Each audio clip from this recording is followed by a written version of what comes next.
Bonjour, dans cette vidéo, je voudrais faire l'étymologie du terme de force afin d'interroger cette notion. Donc le mot force il vient du latin fortis, qui veut dire surtout l'endurance, le courage, c'est vraiment la force au sens force guerrière, la force physique qu'il faut pour aller au combat. Mais il y a aussi un autre mot latin qui est intéressant, qui est le mot latin vis viris, qui a donné le mot viril, et qui signifie aussi en latin la force. Donc on a l'impression que pour un Romain, la force c'est surtout la force des hommes, donc par opposition à la fragilité des femmes, leur vulnérabilité, leur fragilité. On a l'impression que peut-être, comme c'est le cas par exemple lors des tempêtes, pour le Titanic on dit les femmes et les enfants d'abord, on a l'impression que peut-être la femme serait à protéger, après vous mademoiselle, etc., la galanterie, et donc la force serait l'apanage de l'homme. Et donc on peut bien sûr se demander ce que cela vaut si la force est arrangée du côté des hommes et la faiblesse du côté des femmes. Et si dans nos livres, les hommes et les femmes sont présentés différemment. Alors j'ai l'impression que justement c'est le cas dans le livre de Svetlana Alexievitch, parce que les hommes sont rangés du côté justement du patriotisme, de l'esprit de corps, donc ce sont eux qui vont au front, ce sont les liquidateurs, ce sont des hommes. Alors il y a des scientifiques qui sont des femmes également, mais qui sont aussi des expertes et des décideuses, mais ceux qui décident, comme le souligne dans leur tract récemment Sandra Logier et Najat Vallaud-Belkacem, dans leur tract La société des vulnérables, finalement on a l'impression que ce sont les femmes qui sont du côté de cette société des fragiles et des oubliés. Ce ne sont pas eux les décideurs. Donc ce tract a été écrit récemment pour analyser en fait lors de la crise du Covid-19 finalement le rôle des femmes en tant qu'aide-soignante ou en tant que caissière, et finalement le rôle des décideurs laissés aux hommes, qui eux incarnent une forme de force et d'intelligence, etc., d'expertise.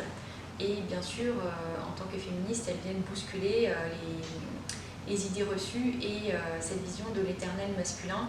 Et donc on peut se demander justement, est-ce que ce n'est pas pour exercer une force sur les femmes qu'on les considère comme faibles et à protéger? Finalement, est-ce que les hommes se reconnaissent tous dans ce modèle viril? Ce n'est pas le cas dans tous les ouvrages que nous avons à lire. Est-ce qu'il n'y a pas, on peut dire en un sens, une force de la fragilité et une négativité de la force si elle est entendue comme force virile seulement en sens rapport de force, prendre le pouvoir sur les autres, exercer une puissance donc pour écraser aussi un petit peu les autres et décider à leur place. Dans le livre de Nietzsche, par contre, c'est l'exaltation de la force virile. Quand il dit « vivez dangereusement, installez vos maisons sur le Vésuve », il incite en fait à cette virilité. Il en parle, comme Marc Aurèle lui-même parle de force virile dans Les Pensées pour moi-même. Et on a l'impression que ce sont les vertus guerrières qui sont à l'honneur. Nietzsche parle de se rendre ennemi aux autres et même ennemi à soi-même s'il le faut. Pour exercer cette volonté de puissance, il faut parfois s'isoler, nous dit Nietzsche, et donc dans cette solitude, en fait, décider les valeurs que l'on veut inverser et celles que l'on veut créer, et finalement qu'une brutalité peut être salutaire. Alors on peut questionner bien sûr cette brutalité, est-ce qu'elle est toujours si salutaire que cela? Donc là, on a des questions bien sûr qui ouvrent des problématiques diverses, et on peut défendre ce modèle de la force ou pas, en se référant à l'étymologie ou pas. Si on veut défendre le modèle viril, bien sûr, on peut soutenir que l'héroïsme est une valeur incroyable. On voit des héros dans les personnages de la supplication.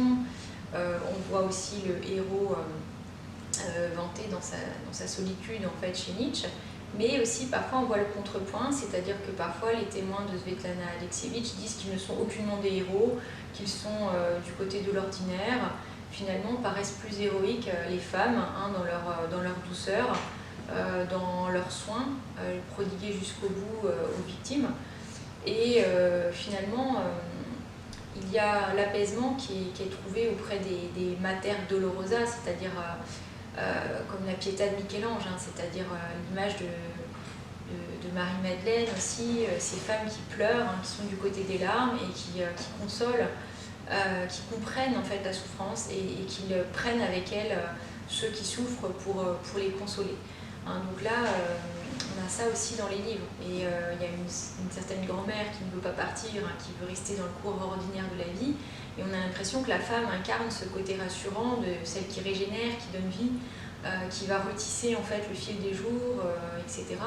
Et donc on peut se demander si l'héroïsme n'est pas du côté des jeunes filles dans les livres de Svetlana Alexievitch, qui à un moment disent que si elles enfantent des monstres, c'est pas grave, elles sont prêtes à tout pour redonner la vie. Hein. Donc elles vont voir les enfants dans d'autres familles pour voir à quoi s'attendre si jamais elles donnent vie. Et ce côté de la mère, la mère nourricière, la mère Alma Venus, on en avait parlé, celle qui engendre, hein, qui nourrit, ce n'est pas aussi une métaphore pour la nature. Dans beaucoup de nos ouvrages, et même Nietzsche qui souvent vante la virilité à tout va, il défend quand même que vita est femina, c'est-à-dire la vie est une femme, dans un de nos textes, hein, donc, avec une forme de mystère, hein, laissé à la vie, à la nature, comme une femme. Là, vous voyez qu'on a un petit peu des deux côtés quand même aussi les femmes mises à l'honneur finalement à travers nos ouvrages et pas seulement la virilité des hommes. Si on regarde du côté de Hugo, bien sûr c'est Léopoldine qui est morte et c'est une petite fille, donc elle incarne encore plus la fragilité. Elle était pâle et pourtant rose, hein. On voit que Victor Hugo dresse le portrait d'une petite fille qui est comme ça, fragile, éphémère, qui lit au quotidien la Bible à sa petite sœur, hein, qui a une voix douce, elle parle bas, et donc qui incarne en fait un côté rassurant, apaisant en fait. C'est cela qu'il recherche à travers les contemplations. Et donc ce qu'on peut dire, c'est que chez Victor Hugo, il y a une reconnaissance de la beauté, de la fragilité des choses, hein. Il parle d'œillets, etc., de fleurs pour donner des images de ses filles. Il les compare à des animaux finalement assez fragiles, hein, l'une pareille au cygne, l'autre à la colombe.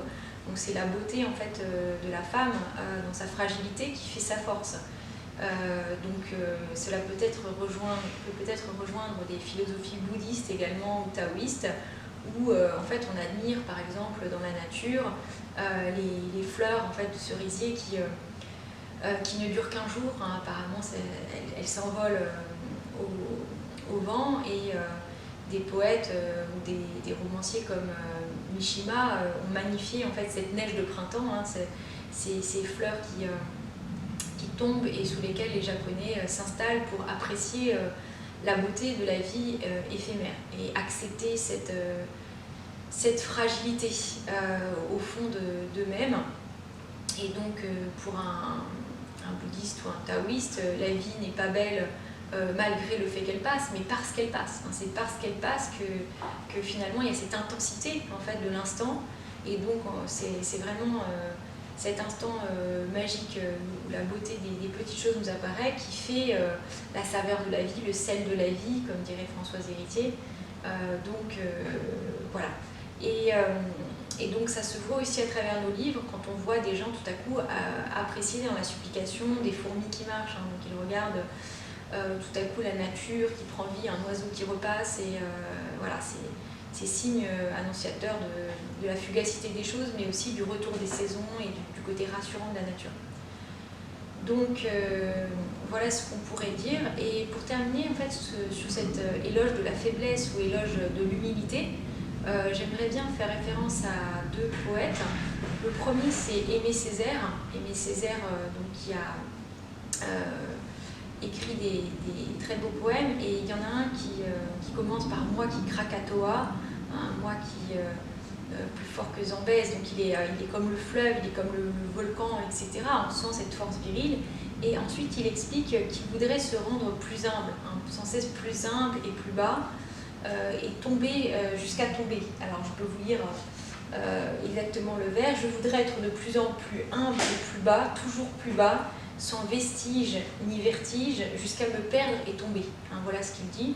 Donc il fait cet éloge en fait d'une chute. Et ce qu'on retrouve chez Nietzsche dans la volonté de Zarathustra de décliner, au lieu de s'élever, finalement comme si, à force de vouloir s'élever vers les cieux, vers des idées creuses, ou à force de louer des dieux qui sont des idoles, qui n'ont plus d'existence, de teneur, il valait mieux finalement chuter dans le corps, chuter dans les instincts, redevenir du côté animal, retomber dans la nature, le sensible, pour être plus fort, paradoxalement.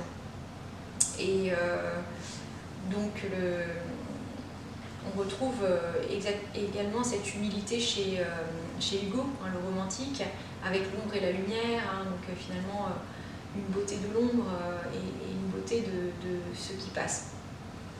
Alors, le deuxième poète que j'aimerais bien mentionner, c'est Henri Michaud. Et c'est un poème qu'il a fait où il dit qu'il est comme un clown. Et donc il va dire qu'il va, en étant un clown et en faisant preuve d'autodérision, il va s'ouvrir à lui-même.